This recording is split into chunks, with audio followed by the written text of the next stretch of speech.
Hello everyone. Thank you all for watching the video. Wishing you all good health and peace. The dawn crept over the mountains, its light a soft thread weaving through mist that clung to the hills like a whispered prayer. Lytuca stirred, her breath a faint wisp in the morning's chill as roosters crowed, their call slicing the stillness. She rose, her bare feet brushing the cool earth of their bamboo house, and knelt by the hearth. Her hands, etched with years of toil, fed twigs to the fire, coaxing flames that flickered like fragile dreams.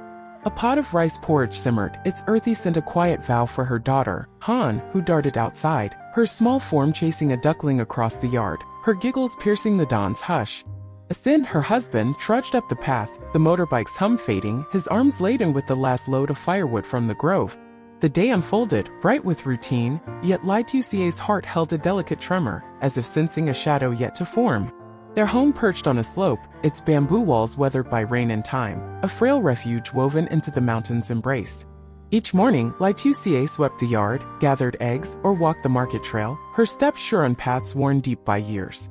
Asin tended the orange groves, his hands deft among the trees, their fruit a golden promise nearing harvest, a hope stitched from the sweat of their labor. Han, barely 3, trailed them, her laughter a melody when mischief didn't lead her astray, her tiny hands eager for the world's colors. Lytuca watched her, a smile softening her lips, but her eyes carried shadows, memories of lean seasons, of Han's cries unanswered, of days when the mountain felt too vast. Those years had carved her, a stone smoothed by a river's patient flow, her strength a quiet fire beneath her calloused skin. That morning the air was crisp, the hills draped in fog like a lover's veil. Lytuca swept the yard, her broom steady, the dust rising like memory stirred. Han darted near, her giggles sharp as she chased the duckling, and Lytuca called, her voice soft but firm. "Careful, little one, don't fall." Asin appeared, his motorbike parked, its frame still a marvel, bought with the 6 million dong from their grapefruit harvest. "Home," he said, his voice warm, his grin breaking through his sweat. Lytuca nodded, her eyes meeting his, searching for the man who'd carried her through years of want.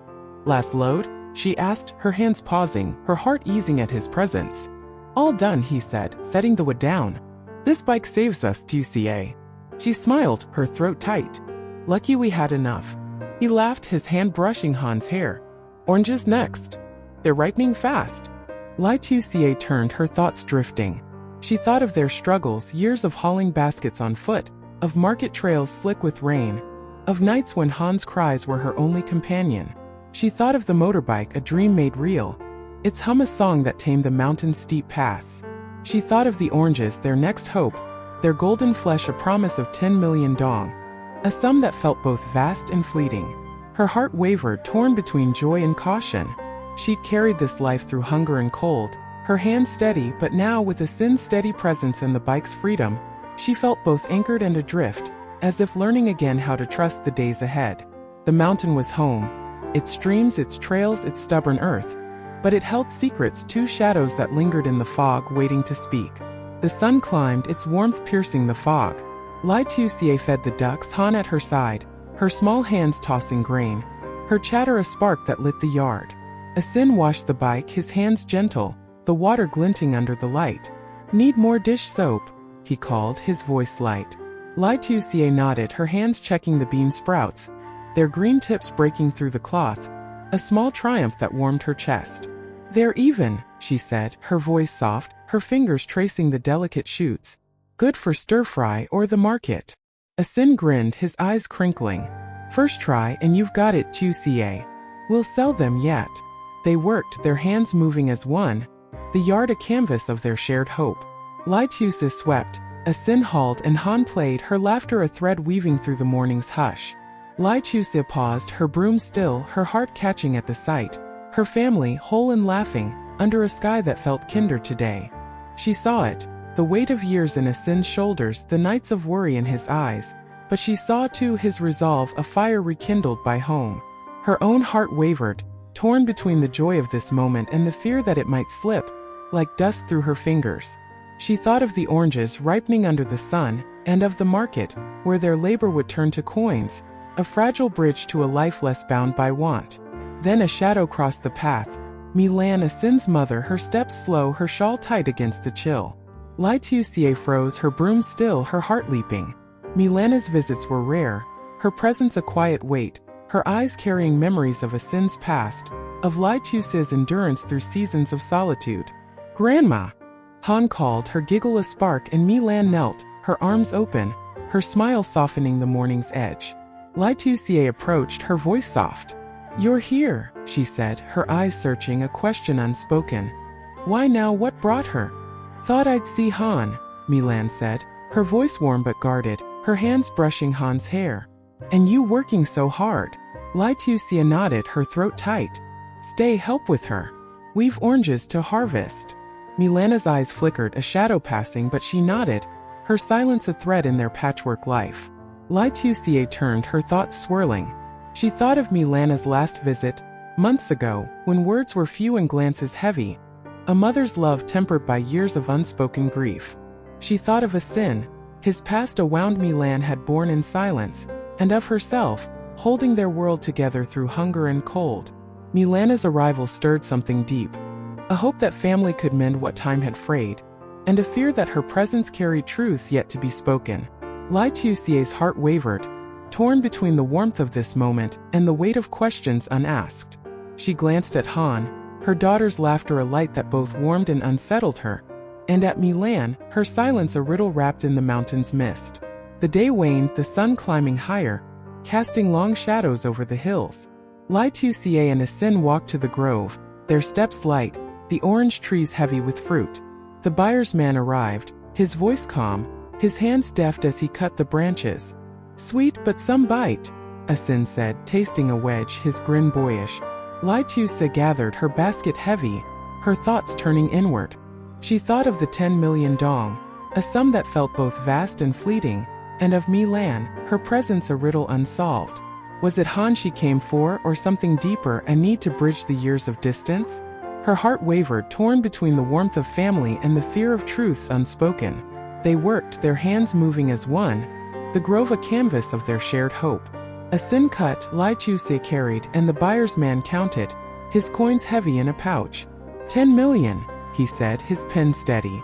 For the fruit, not the grove. Lytuca nodded, her hands trembling, the weight of their labor now real in her palms. Han played nearby, Milan at her side, her voice a soft hum as she fed the girl a wedge of orange. Lytuca watched, her chest full, yet a quiet ache lingered, for the years of want, for the shadow in Milana's eyes, for the questions that hung like mist. The buyer's man spoke, his voice kind, urging her to keep some coins for Han's medicine, and Lytuca nodded, her throat tight, her heart easing at the gesture. The market called, and Lytuca went, the bikes hum a song beneath her. The village hummed, voices calling, the air thick with spice and dust. She bought fish, a melon and herbs, her coins dwindling, Han's needs await in her pouch. A vendor's jest caught her ear. Talk of mothers, of visits unannounced, and her chest tightened, a spark brushing her calm. She thought of Milan, her silence a riddle, and of Han, her laughter a light that both warmed and unsettled her. The bike carried her home, the trails no longer a cage, yet her heart lingered on the fragility of peace. She thought of the oranges, their sweetness a promise kept, and of the bean sprouts, their green tips a hope for the market, a dream small but stubborn, like roots breaking stone. Dusk fell, the sky bruising purple, a crescent moon rising over the hills. Lytuca lit the hearth, the flames casting warmth across the room. She stirred a pot, the fish's scent mingling with smoke, her thoughts turning inward. She hadn't counted the hours since Milana's arrival, hadn't marked the moments of joy reclaimed. Her life was a rhythm. Fire, food, Han's laughter, the mountain's embrace. Yet beneath it a question stirred.